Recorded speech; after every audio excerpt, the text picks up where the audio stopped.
case is actually a defamation case and isn't actually to do with her position as CEO, if I'm correct. So it would seem that you're not precluded from speaking about the issues. There are actually a number of issues, through the chair, out there. It's not any one issue. There are a number of issues that we're trying to work through, because a whole raft of things came out in this.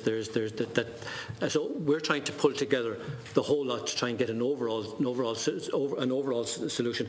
It's the board that made the decision to decide for talks to commence, and the CEO has willingly come into those discussions at this particular point. But what we're trying to do is, Senator Buttimer referred to it, is trying to move on all the various issues. And there are a number of issues that, again, they're sub judice. I cannot really talk about them because it's more than one issue. There's a few issues there. What we want to try and do is move on all the various issues so we can move ahead. And it's not true to say that the level of achievement and the amount of work that's been done in the last while, of course it's a strain on all of us what's been going on in recent times, but we've been working harder than ever to make sure that the athletes are not disadvantaged.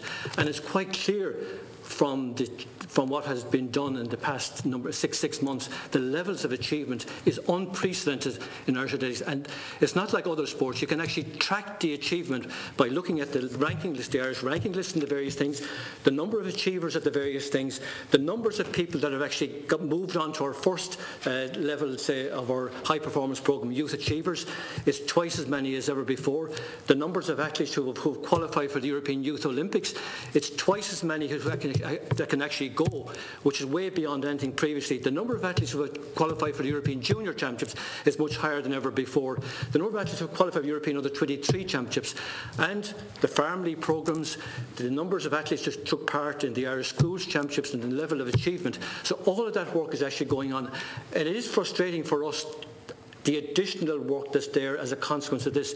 And we genuinely want to work through this as best we possibly can, in the interest of the sport and in the interest of everybody, and of course in the personal interest of the CEO as well. And this can be very difficult maybe to get that point, because we appreciate the amount of work that CEO has actually done for us. We are where we are at this stage, and we're working through the various processes, not only the CEO but other things as well. And it's difficult because of things being sub judice and because of our own position here that we don't have the same rights as the members to maybe not come as clear as we possibly can. Of course, we don't have any great experience of coming into these things as well, and maybe that could be affecting us as well. Sorry, Liam. Just on Senator Buttimer, just on the athlete focus, we've never been in better shape. We've never been in better shape ever. The year 2009 in terms of qualifiers, and athletics, I'm sure, like swimming and other sports with standards set by global world bodies, European bodies, I mean, our numbers are larger than ever. The stats are here. The stats are visible for everybody to see. The numbers are way above our imagination at a particular time, and it's down to again, some support that we did get in terms of appointing, for the first time ever, people like regional development officers and development officers around the country, and that's only beginning to kick in now. And as a result of that, you know, our youth achievers, under 18s, our under 17s, our junior athletes, our under 20s. We have medal prospects for every major championship in Europe and globally this year. So, I mean, in terms of athlete focus, we haven't taken our eye off the ball. But the difficulties that have arisen in the sport have made it just a bit more difficult in terms of you just got to get up earlier and stay up later. But I mean, we're everybody out there. The sport is alive. The sport is alive and kicking, and there's a lot of passion out there. There's a lot of energy out there. There's a lot of good volunteers out there, and with the support of the Sports Council and obviously the government, we are delivering. And we're very confident in saying that we're delivering. And last word on this, the stats prove it. We can provide stats, global stats that are marked down by IAAF, which is the world governing body, and to even make a global or a continental standard is a major achievement.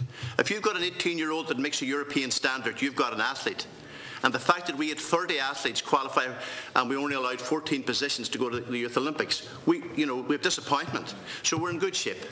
We really are in good shape. And could I just come in very briefly on that? I presented some statistics for you because we are the first of the paid staff that Athletics Ireland has taken on, and we started in September 2006, and I think you'll see the statistics do speak for themselves. We are working 7 days a week pretty much at the moment because our sport is not really a Monday to Friday 9 to 5 job, but the feedback on the ground is really positive. We've more clubs than ever. We've more people involved, both recreationally and competitively, than ever before.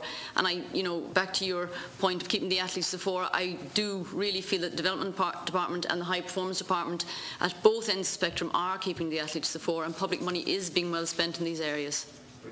On my point, Kyle, was that, and I understand and I appreciate the immense work that's been done, because I think it would be appropriate that that the work that you are doing is very good, and you have in the Irish Examiner and Brendan Mooney, a very good sports journalist who covers athletics, but that there is this focus on the board level being taken off.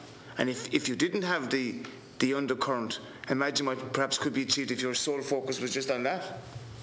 That was the point I was making. I wasn't being critical of that. I agree. It is. There's no point in us. I have to be honest. Yeah. This, to me, as a volunteer in the sport, having spent 40 years involved in the sport, I've been 30 years on the boards of the various forms of Athletics Ireland, and this, to me, has been the most traumatic time that I've ever gone through in the sport. Absolutely unbelievable. And to be quite honest, I have found myself at different times helpless in certain things because of the way things have actually evolved. And once things started moving into the whole legal area, for which we have no experience whatsoever ourselves, and I'm not trained to actually deal with a number of these issues, it's been very, very difficult, and it can be very difficult to articulate all the issues here and the constraints. And I find it incredibly frustrating that we're not able to come and give absolute clarity to the various issues that have actually arisen. And there are a number of these issues that have arisen. We're slowly working through them, not fast enough for me. I can't wait for these issues to actually move on, and I'm sure from the CEO's point of view can't wait for the issues to eventually be resolved. And it's very, very difficult. It's also very hurtful for us when we also see some of the information, even through the chair, that was actually circulated to this committee, and I do not wish to really allude to some of that information, which is actually incorrect, some of the information that was done, and I don't want to go into the various details. I mean, I particularly I was very hurt by one of the things that was passed around by way of the Director of Athletics giving information that was incorrect and by way of briefing notes, because that's such an important issue for us as a sport that we're actually going through. So and I said there was a lot of information that was generally circulated around, which would have been unhelpful, and we did not respond ourselves to a lot of these in the best interest of the sport. That's why we have you in here, in a sense, to try and give your position.